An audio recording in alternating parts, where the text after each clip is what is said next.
হেই বন্ধুরা, this is your SJ studio. Hello বন্ধুরা, এই পর্বত আরোহীরা পর্বতে ঘুরতে গিয়ে তুষারঝড়ের ছবি তুলছিল, কিন্তু তারা লক্ষ্য করেনি যে তুষারঝড় তাদের দিকে এগিয়ে আসছে। যখন তারা লক্ষ্য করলো তুষারঝড় তাদের দিকে এগিয়ে আসছে, তখন তারা এক একজন এক এক পাথরের নিচে গিয়ে লুকিয়ে পড়লো এবং ভাগ্যের যুদ্ধে তারা সবাই বেঁচে গেল।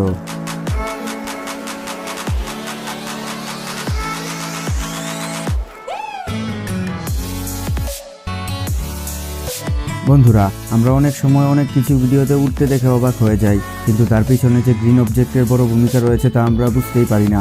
কেননা কিছু কিছু ভিডিও এমনই যা আমাদের চিন্তাধারাকেও হার মানিয়ে দেয়। বন্ধুরা, এই ব্যক্তি তার অবসর সময়টি বিভিন্ন ধরনের পাখির ঝাঁকের সঙ্গে উঠতে ব্যয় করে এবং পাখিরা উঠতে এতটাই মনোযোগী যে তারা সেদিকেও খেয়াল রাখে না যে তাদের পিছনে কেউ উড়ে উড়ে আসছে এবং তাদের ছুঁয়ে যাচ্ছে।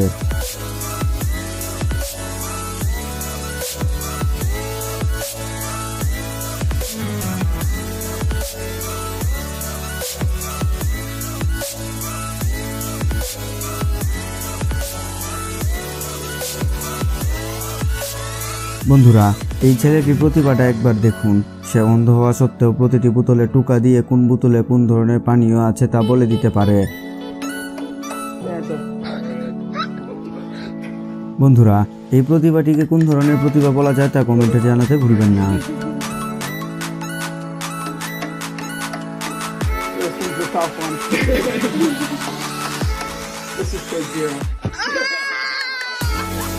বন্ধুরা, এদের দেখুন। এদের মতো মানুষ মনে হয় আপনি আরেকটি খুঁজে পাবেন না, কেননা তারা স্কাই ডাইভিং করার সময় একই সাথে হাতে একটি ট্যাটু করার রেকর্ড করতে চেয়েছিল এবং তারা তা করতে সফলও হয়েছিল।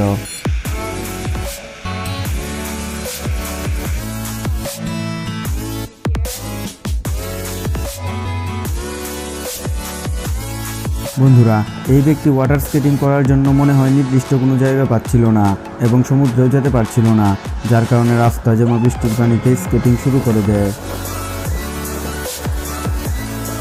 বন্ধুরা, এগুলো হলো এক প্রজাতির কটল মাছের ছোট ছানা। মনে হচ্ছে তারা ক্যামেরাটিকে পানির নিচে রেখে সবাই একত্রে জড়ো হচ্ছে তা কি ঠিক দেখার জন্য।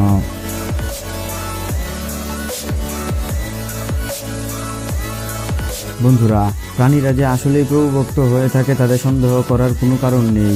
এই বিড়ালটিকে দেখুন। সে প্রতিদিন তার মালিক বাহিরে যাওয়ার সময় তার মালিকের জুতোগুলো একটি একটি করে তার কাছে এনে দেয়।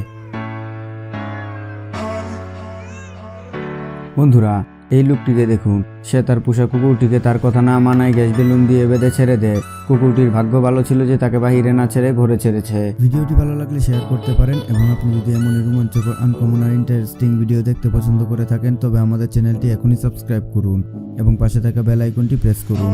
তো দেখা হচ্ছে আগামী এপিসোডে। ততক্ষণ পর্যন্ত ভালো থাকবেন, সুস্থ থাকবেন। ধন্যবাদ।